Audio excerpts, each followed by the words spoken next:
it going? So, what I was hoping to show you today was the first speed test on the racing mower that I'm sitting on here. But as you can see from that short clip at the start there, I got about as far as the end of my road and it decided to die on me. Well, I have some suspicions about why that is. I got it going again, ran it a few more times and it kept cutting out. I'm pretty sure it's got a bit of a problem getting fuel to it. The reason I think this is the carb bowl is not quite seated right, or is in fact the incorrect bowl, and so it's usually puking fuel out the side. But every time it stalled, when I looked at it, it was no longer dumping fuel out of the bowl. So I'm pretty sure I just have to tighten up the lines a bit, and they got a bit of a droop in them. So if I can shorten them up, it'll get a more steep angle, hopefully feed fuel in a bit better. Anyhow, despite the lackluster results of that speed test and it stalling out on me a few times, I'm actually pretty happy with what we've got done so far.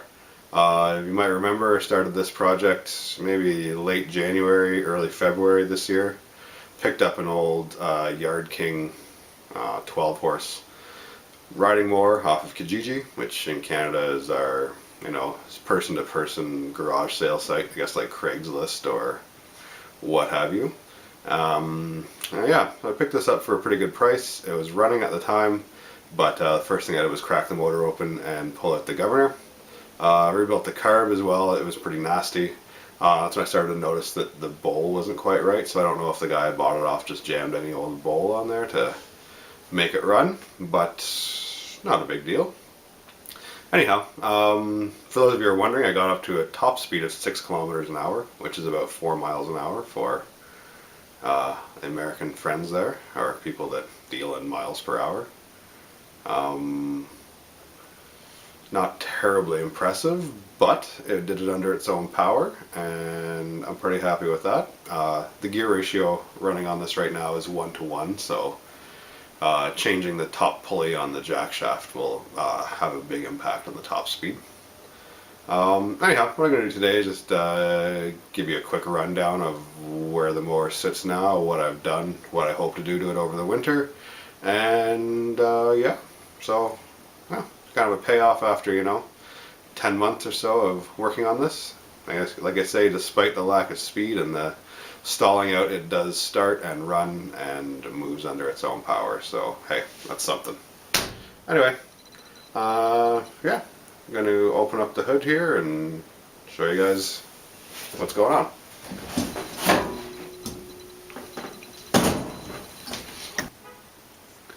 So I guess we'll start off in the engine here.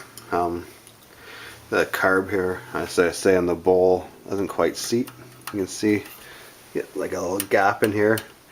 The bowl should be resting right up against the underside of the main body of the carburetor. I'm going to pull it off sometime this winter and see if it's maybe just not seated right, if it's something stuck on the bottom side that I didn't notice. I mean, I went through it pretty thoroughly.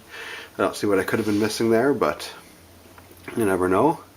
So yeah, that's one thing on the list.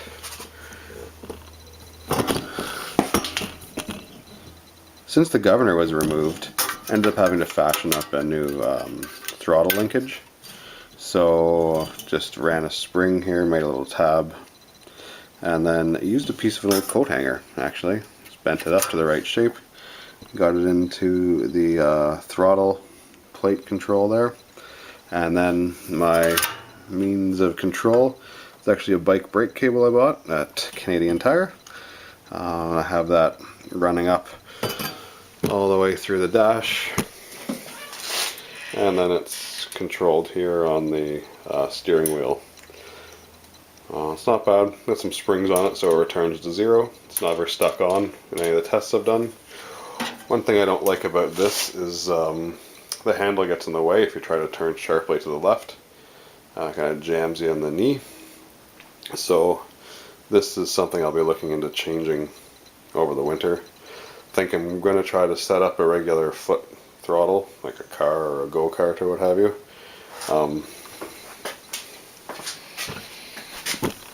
Seems like it'll be a little better. Seems like it'll be a little easier to control. So this is one thing I've put in. It's a fuel shutoff, and there was none before. And small engines, you know, like carbs will gum up pretty quick if you leave fuel in. So in an effort to try and prolong the life of this carburetor, thought I'd put a fuel shutoff in. As you can see here, what I was talking about before, the line droops a bit too much.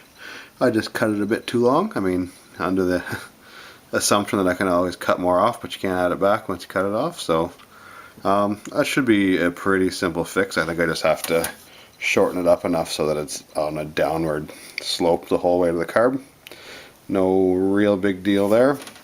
I'll also take a look in the tank too to make sure there's no obstructions. It was pretty dirty. I cleaned it out with mineral spirits, but you never know. Could have knocked something loose with all that raw power surging through it, and it might just be jammed up there on the spigot. The linkage for that was pretty simple to adapt without the governor. Doesn't go all the way forward, but it definitely goes far enough forward to engage the choke, which is a nice feature. I'm pretty happy about that. So I also did some work on lowering the front end and the rear. I'm showing the front here. Took the factory pivot point out. I don't know if you can see right in there. There was a pivot point that gave the front end a bit of suspension, in heavy air quotes. The racing league I'm looking at, it suggests strongly that you remove that pivot point and make the axle solid. So in the interest of keeping things simple, I didn't want to dump a whole lot of time and money into this without knowing if it would even work. Just trimmed about 3/4 of an inch out of the top of this axle and then notched the frame rail. Yeah, it looks like 1.5 inches or so, about halfway through. So that gave us a fair bit of drop in the front, enough to match what we got in the back. And then just bolted it solid with 4 1/2-inch bolts. Drilled them all the way through the axle and into the mounting plate that's behind. That was the factory pivot point. So it's pretty sturdy. It steers fine. Didn't seem too rickety. I mean, no more rickety than anything else on this. So perhaps over the winter I might work on building a new front axle. There's some good videos out there about, you know, how to set up spindles and do all the, you know, caster and camber and whatever adjustments so that you can get a good rake on the front end and nice steering coming in hot through the corners.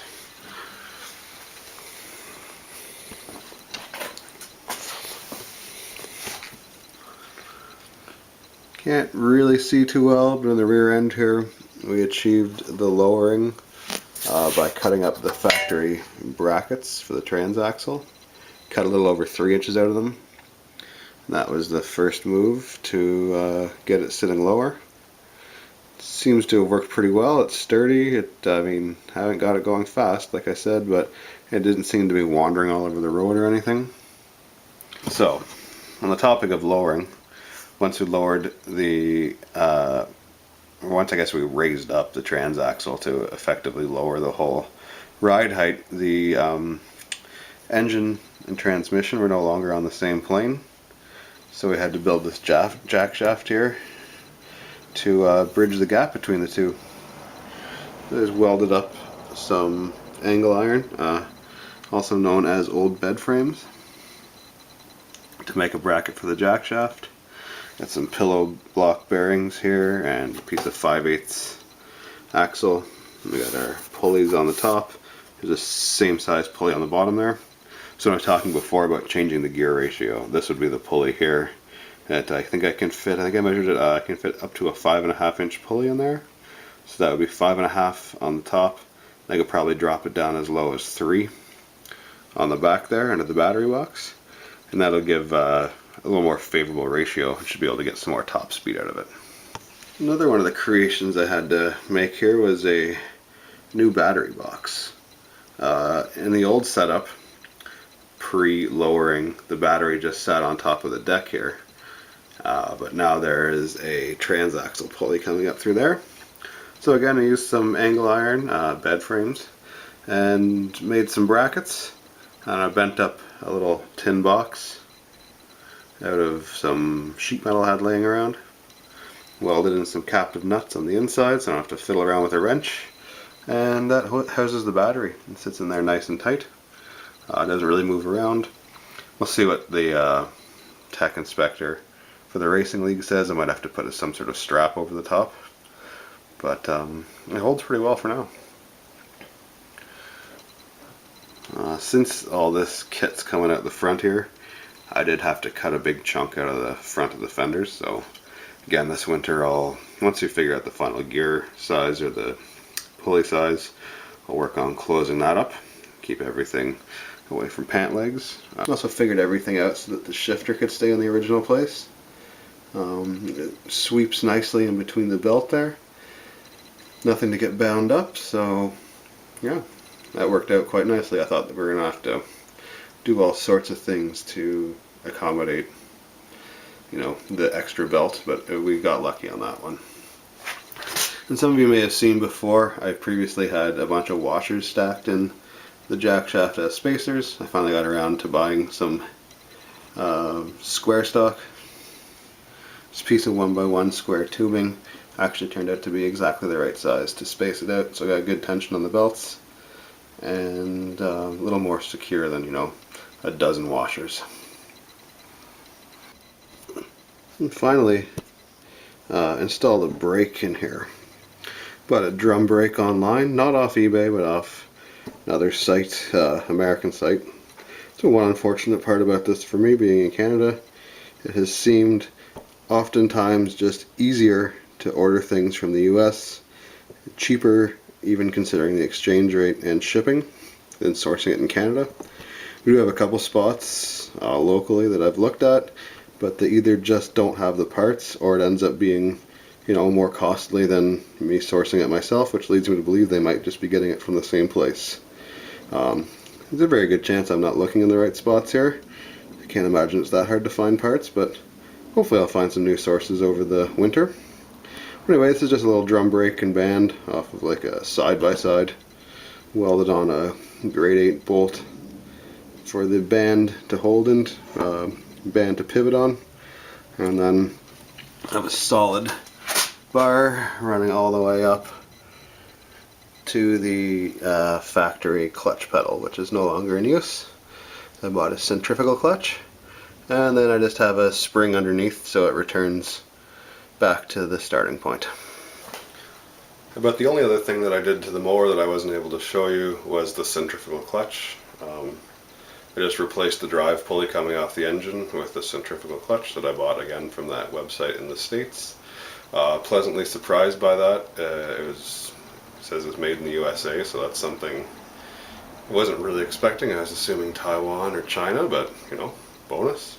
And again, the local parts store that I go to here, they had similar clutches for a bit more money, but the horsepower rating was below what my engine puts out. So again, a case of I just couldn't even find it here.